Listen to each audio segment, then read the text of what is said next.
অন্তর্বর্তী সরকারের প্রধান উপদেষ্টা ডক্টর মোহাম্মদ ইউনূসের সঙ্গে বিএনপির ভারপ্রাপ্ত চেয়ারম্যান তারেক রহমানের বৈঠক শুরু হয়েছে। শুক্রবার বাংলাদেশ সময় দুপুর ১টায় যুক্তরাজ্যের কিংস্টন এলাকার নিজের বাসা থেকে বের হয়ে হোটেল ডরচেস্টারে পৌঁছান তারেক রহমান। পরে বাংলাদেশ সময় দুপুর ২টায় বৈঠক শুরু হয়। ডক্টর ইউনূস ও তারেক রহমানের মধ্যকার এই বৈঠক 1-to-1 অনুষ্ঠিত হচ্ছে। এদিকে প্রধান উপদেষ্টার সঙ্গে বিএনপির ভারপ্রাপ্ত চেয়ারম্যানের বৈঠক ঘিরে ডরচেস্টার হোটেলের সামনে প্রবাসী বিএনপি নেতাকর্মীরা ভিড় করেছেন। ভোর থেকে হোটেলের সামনে উপস্থিত হয়েছেন লন্ডন বিএনপির শত শত নেতাকর্মী। বৈঠক শেষে বিএনপির স্থায়ী কমিটির সদস্য আমির খসরু মাহমুদ চৌধুরী দেশি বিদেশি গণমাধ্যমে ব্রিফ করবেন বলে জানা গেছে।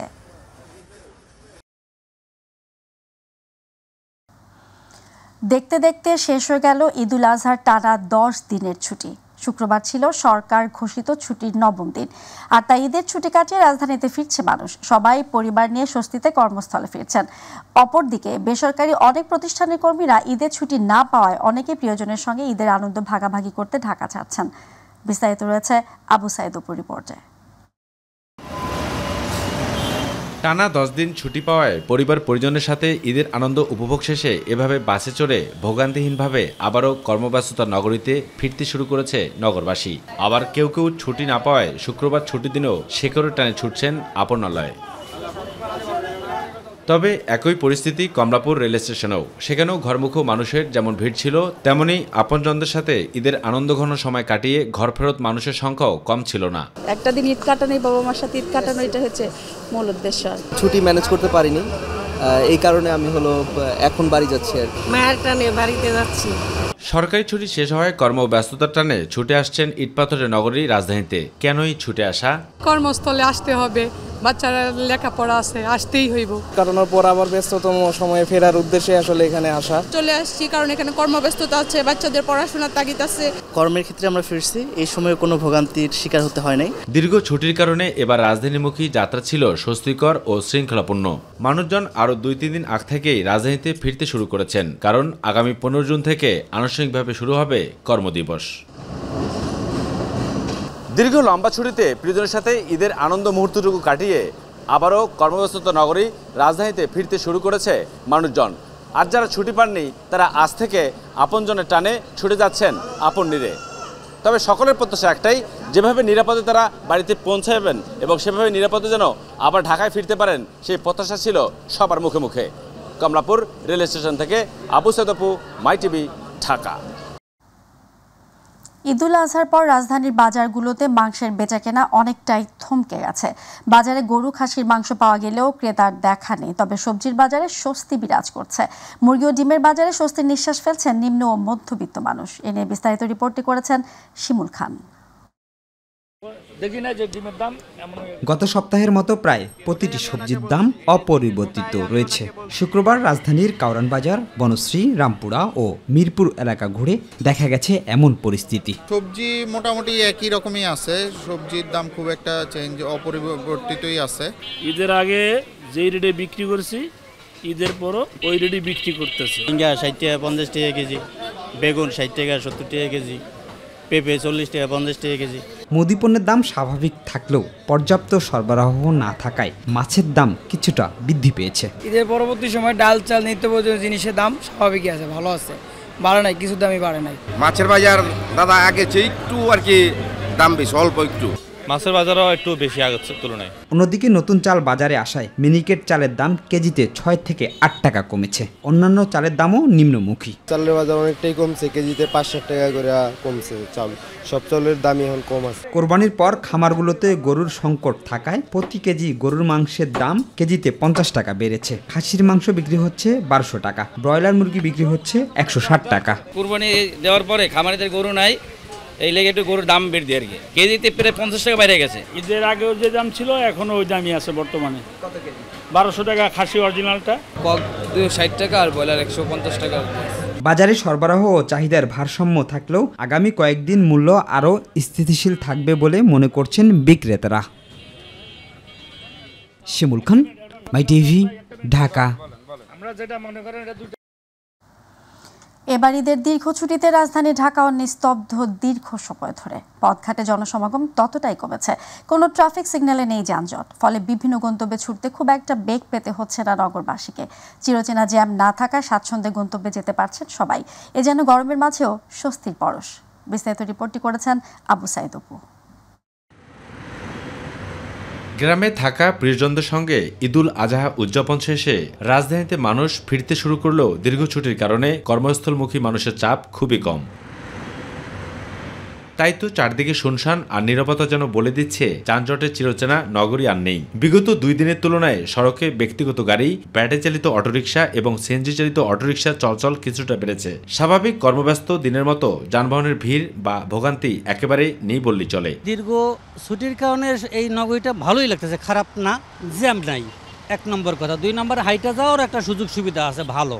ইনশাল্লাহ অনেক ভালো লাগতেছে এরকম জনশূন্য ফাঁকা নগরী পেয়ে অনেকে পরিবার পরিজন নিয়ে ছুটে আসছেন বেড়াতে। স্বস্তিতে সময় পার করছেন যানজট নিয়ন্ত্রণের দায়িত্বে থাকা ট্রাফিক পুলিশরাও। আর যারাও বা বের হয়েছেন তারাও প্রকাশ করছেন স্বস্তি। আর বিনোদন কেন্দ্রগুলোতে দর্শনার্থীদের ভিড় খুব একটা না থাকলেও পরিবার পরিজন নিয়ে এক বিনোদন কেন্দ্র থেকে ছুটছেন আরেক বিনোদন কেন্দ্রে।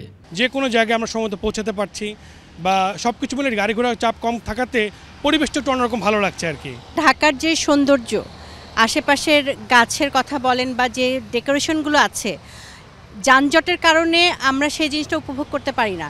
এখন গাড়ি ঘোড়া কম থাকার কারণে আশেপাশের এই দৃশ্যগুলো আমাদেরকে আসলে অনেক আনন্দ দিচ্ছে। কোথাও কোনো যানজট নেই, ঝুলতে হয় না বাসে। ঈদের আগে সরকারি কর্মকর্তা কর্মচারীদের শেষ কর্মদিবস ছিল গেল বুধবার। বৃহস্পতিবার থেকে শুরু হওয়া টানা ছুটি চলবে আগামী 14 জুন পর্যন্ত। বিগত দিনের চেয়ে ঈদের এবার লম্বা ছুটির কারণে রাজধানী এখনো চিরচেনা রূপে ফিরতে পারেনি। তাই এমন শুনশান পরিস্থিতি বিরাজ করছে। তবে এমন শুনশান পরিস্থিতির মাঝেও মানুষজন স্বস্তি খুঁজে পাচ্ছে এবং প্রিয়জনকে নিয়ে ঘুরতে বেরিয়েছেন বিভিন্ন জায়গায়। বিজয় সরণ এলাকা থেকে আবু সাইদ অপু, মাই টিভি, ঢাকা। নতুনভাবে সেজে উঠেছে বাংলাদেশের সাবেক রাষ্ট্রপতি শহীদ প্রেসিডেন্ট জিয়াউর রহমানের সমাধিস্থান। ফলে দিনকে দিন বাড়ছে দর্শনার্থীদের স্বতঃস্ফূর্ত সমাগম। সবাই বলছেন বিএনপি প্রতিষ্ঠাতা ও সাবেক রাষ্ট্রনায়কের সমাধিস্থলের ভাব গাম্ভীর্য সুরক্ষায় এখনই উপযুক্ত সময়। আরও জানাচ্ছেন জাহিদ আহমেদ বাবু।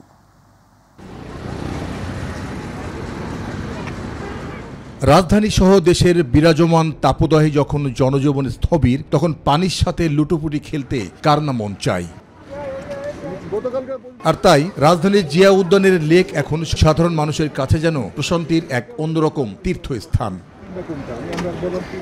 একটা সময় দর্শনীয় এই স্থানটি অরক্ষিত অবস্থায় পড়ে থাকার ফলে এর সৌন্দর্য হানি হয় বলে মনে করেন দর্শনার্থীরা। তো কেউ ঢুকতেই পারে না, মানে এমন অবস্থা ছিল, সব দিনে মনে হয় নিঃশ্বাস আটকে রাখছিল, মানুষ খোলা মেলে কোনোভাবে বেড়াইতে পারে নাই। এখন অনেক মাশাআল্লাহ অনেক দিলে সুন্দর আছে। দীর্ঘদিন আগে আসছিলাম তো তখন এতটা পরিষ্কার ছিল না, তো আজকে হঠাৎ করে এখানে আসা, ঘুরতে আসা, তো এখন মানে এখানে এসে দেখলাম যে নিট অ্যান্ড ক্লিন, আগের থেকে যথেষ্ট ভালো আর কি পরিবেশ। তারা জানান গত 15 বছর চন্দ্রিমা উদ্যানের নাম ছেটে পুনরায় জিয়া উদ্যানের নাম ফিরে পাওয়ায় স্বস্তি ফিরে এসেছে জনমনে। গত 16টা বছর কিন্তু এই যে জিয়া উদ্যান যেটা, এটার কিন্তু আসলে সাম্প্রতিক সময়ে কিন্তু নাম পরিবর্তন করে চন্দ্রিমা উদ্যান রাখা হয়েছিল এবং এখানে যে শহীদ প্রেসিডেন্ট জিয়াউর রহমানের যে কবরটি ছিল, এখানে কিন্তু তার দলীয় যে নেতাকর্মী সহ সাধারণ মানুষের জন্য কিন্তু এখানে যাতায়াতটা কিন্তু আসলে নিষিদ্ধ ছিল। দেশের সফল রাষ্ট্রনায়কের সমাধি প্রাঙ্গণের পরিবেশ আগের থেকে পরিষ্কার পরিচ্ছন্ন থাকার ফলে খুশি দর্শনার্থীরা। তো অবাধে মানুষ লোকজন চলাফেরা করতেছে, কুকুর ঢুকতেছে, অনেক কিছু ঢুকতেছে অপরিষ্কার। এই জন্য গুণীজনের জিনিসগুলোকে একটু ভালোভাবে সাজিয়ে রাখাটাই ভালো। কবরের পাশে আপনারা হর্ন বাজাবেন না বা আওয়াজ করবেন না, এই তোমার গান গাইবেন না। তো আমার মনে হয় এটা আসলে জিয়ারত, তো কবর জিয়ারত, কবরের পাশে এভাবে করে ঠিক না, তো আমার সাইনবোর্ড দেওয়া দরকার। শুধু তাই নয়, বিএনপি প্রতিষ্ঠাতা ও সাবেক প্রেসিডেন্ট জিয়াউর রহমানের সমাধি স্থান রক্ষণাবেক্ষণ এবং ভাব গাম্ভীর্য রক্ষাই এখনই উপযুক্ত সময় বলে মনে করেন অনেকেই। জাহিদ আহমেদ বাবু, মাই টিভি, ঢাকা। তীব্র তাপপ্রবাহে পুড়ছে পাবনা। এ জেলায় ঘরে বাইরে কোথাও এক মুহূর্ত স্বস্তি মিলছে না। চারপাশে কাঠ ফাটা রোদ, অসহনীয় দাবদাহে জনজীবন বিপর্যস্ত হয়ে উঠেছে। গত 3-4 দিন তাপমাত্রা কিছুটা কমলেও বৃহস্পতিবার তা আগের রেকর্ডও ছাড়িয়ে গেছে। তীব্র গরমে অতিষ্ঠ হয়ে উঠেছে মানুষের দৈনন্দিন জীবন। দর্শক প্রতিনিধি নাহিদ মিয়ার রিপোর্ট, বিস্তারিত জানাচ্ছেন ইলিয়াস কমল। তীব্র তাপপ্রবাহে পড়ছে পাবনা। ঘরে বাইরে কোথাও এক মুহূর্ত স্বস্তি মিলছে না। চারপাশে কাঠফাটা রোদের সাথে মাটি থেকেও যেন উঠছে তাপ। অসহনীয় তাপদাহে বিপর্যস্ত হয়ে উঠেছে জনজীবন। গত কয়েকদিনে তাপমাত্রা কিছুটা কমলেও বৃহস্পতিবার তা আগের রেকর্ডও ছাড়িয়ে গেছে। এদিকে তীব্র গরমে অতিষ্ঠ হয়ে উঠছে মানুষের দৈনন্দিন জীবন। বিশেষ বিপাকে পড়েছেন শ্রমজীবী মানুষেরা। এছাড়াও তীব্র গরমে ডায়রিয়া সহ নানা রোগে আক্রান্ত হচ্ছে শিশু সহ সব বয়সী মানুষ। রাস্তায় পথে চলা যায় না, রোদের তাপে হাঁটা যায় না, দোকানপাট বন্ধ। সাধারণ লোকজন গরিব মানুষ কত কষ্টে আছে বলার অপেক্ষা রাখে না। ঘর থেকে মানুষ বের না হওয়ায় কষ্টে পড়েছে অল্প আয়ের মানুষ। রোদে নাই, লোকজন নাই, লোকের সংখ্যা অনেক কম। এই গরমে আমাদের বেচাকেনা নাই এবং আমরা চলবো কিভাবে বুঝতে পারতেছি না। বয়স্কদের পাশাপাশি কষ্টে আছে শিশু কিশোররাও। গরমের জন্য আমরা পুকুরে আইছি, বাসা তো গরম, সব জায়গাতেই গরম, অনেক গরম পড়ছে। এর জন্য সকালবেলা আইছি পুকুরে, আমরা সারাদিন পুকুরে আছি। হাসপাতালে রোগী না বাড়লেও করোনা ও ডেঙ্গুর ব্যাপারে সতর্ক করেছেন চিকিৎসক। এই সময়টা প্রচণ্ড গরম দেখা দেয় এবং এখন যে গরমের পরিবেশে তাতে আমাদের সবার যে ডিহাইড্রেশন দেখা দেয়। এতে পর্যাপ্ত পরিমাণ স্যালাইন পানি অথবা পানির পরিমাণ, নর্মাল পানির পরিমাণ একটু বেশি খাবে। আর রোদে চলাফেরার জন্য ছাতা বা ক্যাপ এই জাতীয় গার্মেন্টস ব্যবহার করতে করবে। ইলিয়াস কমল, মাই টিভি।